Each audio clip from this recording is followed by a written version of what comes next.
കടകംപള്ളി ഉണ്ണികൃഷ്ണൻ പോറ്റിയുടെ വീട്ടിൽ പോയിട്ടുണ്ട് എന്നുള്ള കാര്യം അവിടെ അന്വേഷണം നടന്നുകൊണ്ടിരിക്കില്ലേ, അന്വേഷിക്കട്ടെ. ഞാൻ ആദ്യം മുതലേ പറഞ്ഞുകൊണ്ടിരുന്ന 3 കാര്യമില്ലേ, അതിൽ തന്നെ ഞാൻ ഉറച്ചു നിൽക്കുന്നത്. കോൺഗ്രസ്സുകാർ അതിൽ ഉറച്ചു നിൽക്കുന്നില്ല, BJP-കാർ ഉറച്ചു നിൽക്കുന്നില്ല. ഇപ്പൊ അവരെല്ലാം കാര്യമാറാൻ തുടങ്ങി. ഞാൻ അന്ന് പറഞ്ഞിട്ട് തന്നെ ഇപ്പൊ ഉറച്ചു നിൽക്കുകയാണ്. ശബരിമല അയ്യപ്പന്റെ ഒരു തരി സ്വർണം നഷ്ടപ്പെടാൻ പാടില്ല. 2, ആരാണോ ഉത്തരവാദി അവരെല്ലാം നിയമത്തിന്റെ മുമ്പിൽ കൊണ്ടുവരണം. പറഞ്ഞു കൊടുക്കട്ടെ.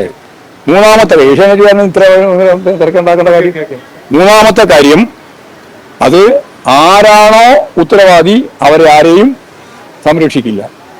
ഇത്രയും കാര്യം അസന്നിഗ്ധമായി പാർട്ടി വ്യക്തമാക്കിയതാണ്. അപ്പോൾ ചോദിച്ചു, വളരെ പ്രധാനമായിട്ടും ചോദിച്ചു, വാസുവിന്റെ കാര്യത്തിലും പത്മകുമാറിന്റെ കാര്യത്തിലും കൃത്യമായിട്ട് നിലപാടുകൾ അവരെന്താണ് എന്ന് മനസ്സിലാക്കി കഴിഞ്ഞാൽ ഉടനെ അവർക്കെതിരായിട്ടുള്ള നടപടി പാർട്ടി സ്വീകരിക്കുമെന്ന് പറഞ്ഞു. കുറ്റപത്രം വന്നതിന് ശേഷമായിരിക്കും കുറ്റപത്രം വരുമ്പോഴേ നമുക്ക് മനസ്സിലാവുള്ളൂ എന്തൊക്കെയാണ് ചെയ്തിട്ടുള്ളത്. കുറ്റാരോപിതരാണ്, തുടർച്ചയായി ജാമ്യം തള്ളിക്കൊണ്ടിരിക്കുകയാണ്. നോക്കട്ടെ അത് വരട്ടെ എങ്ങനെയൊക്കെയാന്നുള്ളത്. അല്ല, ഇത് വളരെ പെട്ടെന്ന് വരുമല്ലോ, കുറ്റപത്രം വരട്ടെ. മാത്രമല്ല അതിന്റെ ഇപ്പൊ നിങ്ങൾക്ക് താല്പര്യമില്ല, മാധ്യമങ്ങൾക്ക് താല്പര്യമില്ല. കാരണം BJP-കാരന്റെ തന്ത്രി അതിന്റെ ഭാഗമായിട്ട് വന്നതോടുകൂടി BJP-ക്ക് താല്പര്യമില്ലാണ്ടായി. തന്ത്രിയാണ് ഇതിൽ ഏറ്റവും പ്രധാനപ്പെട്ട കണ്ണി എന്ന് ഇപ്പൊ ഓരോ ദിവസം കഴിയുന്നതോറും വ്യക്തമായിക്കൊണ്ടിരിക്കില്ലേ. അപ്പൊ അതോടുകൂടി BJP-യുടെ പിന്നോട്ടേക്ക് പോക്കാൻ നമ്മൾ കണ്ടു. അപ്പൊ പിന്നെ നിങ്ങൾക്കും താല്പര്യമില്ല.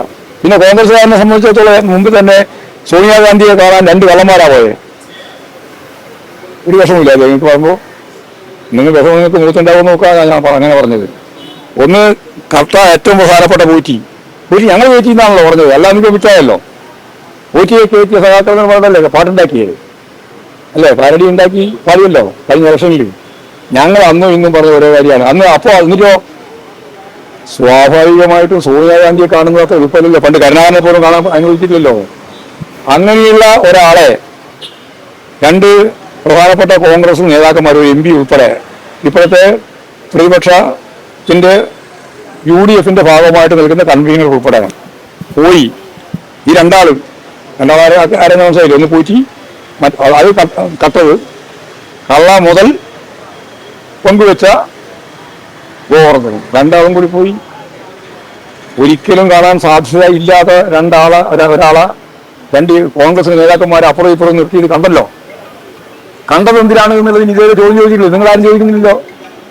മാധ്യമങ്ങൾക്ക് ആ ചോദ്യത്തിന്റെ പ്രസക്തിയെ മനസ്സിലാകുന്നില്ലല്ലോ. അവരങ്ങനെ വിടുകയില്ല ചെയ്യുന്നത്.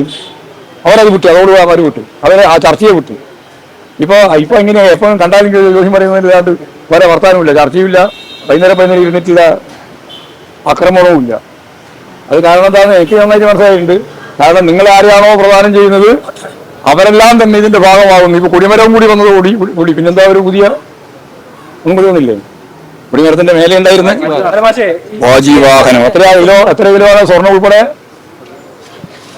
10.5 കിലോ. അതാണ് തന്ത്രി കൊണ്ടുപോയത്. തന്ത്രിക്ക് കൊടുക്കാൻ പാടില്ല എന്നാണ് നിയമം. തന്ത്രിക്ക് കൊടുത്തു. എന്നിട്ട് തന്ത്രി കൊടുത്തതിനെ ന്യായീകരിക്കുകയാണ് കോൺഗ്രസ് നേതാവ്.